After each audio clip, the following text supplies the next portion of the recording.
we're recording this here on September 30th, and I had a chat, John, just about an hour ago with Chairman Massey, and the Justice Cabinet and the Department for Juvenile Justice are going to be on the October Judiciary Committee meeting agenda. And I'm going to ask them questions about these reports. I'm going to ask them specific and very challenging questions about what's going on, what has happened, and what they're doing to correct it. Obviously, it's a brand new commissioner, so I'm not going to cast any blame on her. It's a brand new Justice Secretary. I'm not going to blame anything on him. But apparently, these have been issues going on for years now.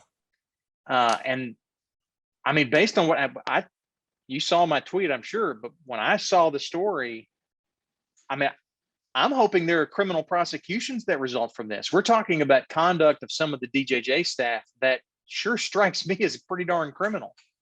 And I'm just appalled that not only have some people not lost their jobs, some have been promoted, some have gotten pay raises. It's a disturbing set of circumstances within the department. And I don't run it, and the legislature doesn't run it, but we're going to have them answer some questions about it and hold them accountable as best we can.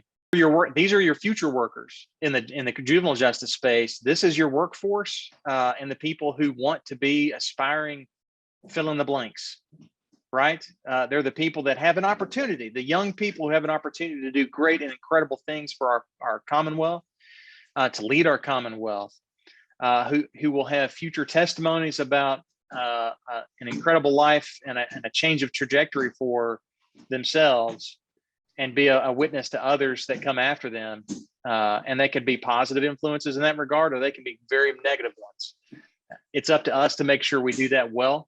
It's why I'm pleased to see the chamber and your membership take such an interest in criminal justice policy over the last several years, because you appreciate that this is, as I said before, the strongest indicator or the strongest way to reduce recidivism is to make sure someone's got a job and gainfully employed when they're not in custody.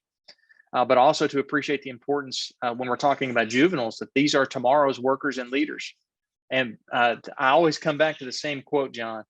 It's a Frederick Douglass quote. It's easier to build strong children than to repair broken men.